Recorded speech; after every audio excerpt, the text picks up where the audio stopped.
everyone. Hi, Rinku. Hello, how are you? I'm good. And today we are going to be continuing with the last video that we spoke about, and that was the three P's. So, yes, today is going to be some definitelys and maybes of networking, right? Yes, and it is important to tell people that why we want to talk so much about it. It's because one, of course, networking is inevitable in today's time, in every time that you work or you in your personal space, in your professional space.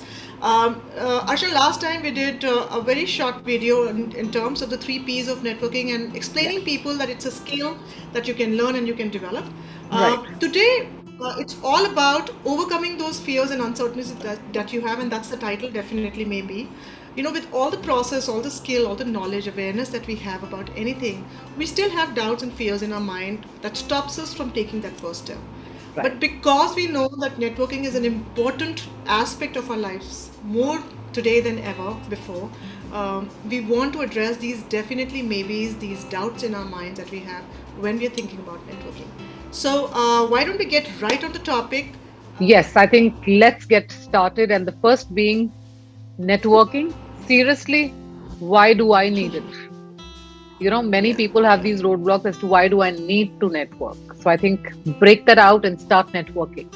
And leading from there, why people don't take it so seriously or take it too seriously is because one big aspect, one big thought around it is that I'm an introvert.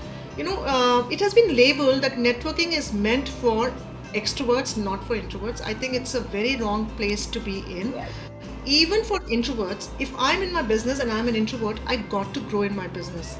And one big way is having those collaborations, having those networks, relationships around with people who are going to help you. So I guess I don't think that's the right place to be in. If you're thinking that it's not about being introvert or extrovert, like we said, it's a skill. Even if you're introvert, step out of that comfort zone. Absolutely right.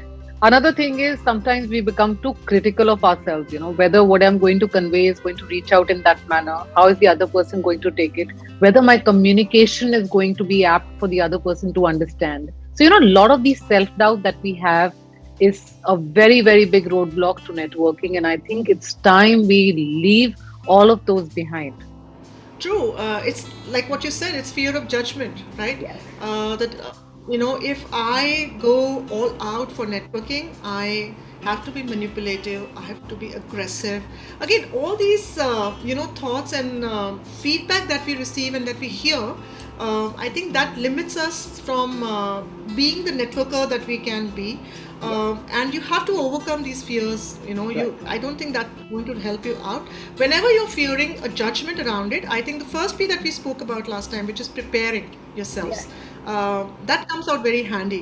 If you're preparing yourself, if you know the intention of why you're networking with the person, Yes. who you are networking with, and you know your place in that relationship, in that association, I guess there's not much scope of being judged. And even if it is, and even if people do end up judging you, that's an experience you take, you learn, and you move on. Yes, absolutely. I think it's more of understanding that you don't have to keep judging yourself. Also, don't fear that, I am going to say something which is going to be wrongly interpreted. So I think that's again a very, very big thing that happens in networking, whether I'll be understood well or, that resistance that we have of selling that, maybe or maybe not. So, break that out. You might do a mistake, but then that's going to be a learning for you. So take it as a challenge. True.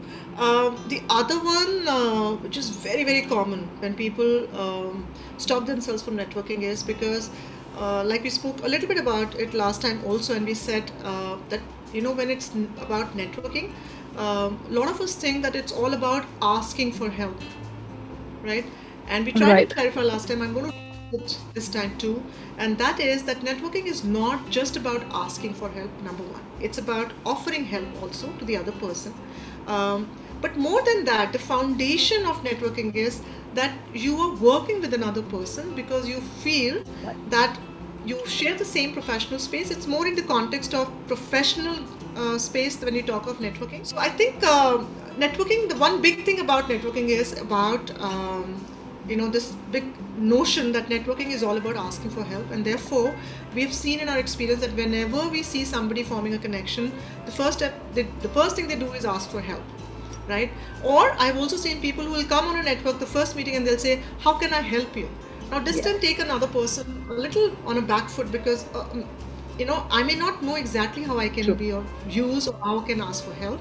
But I think what comes a long way is here that networking is not to be started with asking for help or offering help. In the larger perspective, yes, it has to be mutually benefited. But important thing to know is that it's a professional space you are sharing, but still it has to be taken to a point where you establish a strong connection, you build a trust, and there is a relationship which you can then define, which is more mutually Yeah. beneficial to each other. And I think then you're in more comfortable situation where you can ask for help or you can offer help. So we don't begin with asking for help. I think Right. that's not something that we have to live with when we're thinking about networking. Absolutely right. So I think it's a two-way process. Be a giver and a taker both at different levels Yeah. of time. Not that just kind of don't jump into only take from the other person. Try and neutralize the aspect. Learn as to how much you need to give into that particular network to build it so strong that tomorrow, if you need it, you can utilize it. So I think that is something that you need to keep in mind before you actually go and take a step forward of all these dilemmas that we have in mind of networking. And I believe, there are a lot of takeaways of every aspect that we have. So, two being very, very important in regards to the networking that one needs to take in account is that you need to understand that you need to regularly try and reach out to people. You can't say that, you've done and now you're done with it. You don't need to do it anymore. So, you need to regularly do it. I have kind of targeted about 7 or 8 people within a week. How much am I doing? Am I actually consistently moving ahead with it, or am I kind of stopping over with something which is bothering me? So look up for those loopholes and try and reach out to as many people as you can. So go ahead, Rinku, tell them the second one. I think intention, like we spoke last time, what is your purpose of building your network? I think that is very Yeah, important to be very. clarified. And like you said, when we say regularly, it also means that we are also, do little but do good. Yeah, So even if I have good 100 connections, it should be more than enough for me to carry on for some time and work on those 100 connections rather than having that plethora of connections or that flood of connections around you which you're not able to spend time or invest with. So I think that's something that you have to keep in mind. But if your intention is clear, you're following up your connections and doing it in a consistent and authentic way. I think these are two important aspects, which is being consistent, being authentic.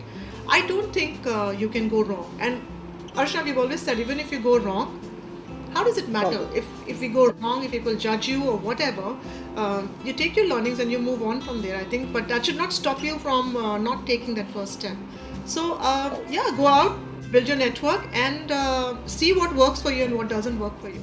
So that is all for networking. We will see you next week with yet another topic and with yet another conversation that matters. Till then, do leave in your comments if you have some roadblocks in networking that you face. Until then, bye bye.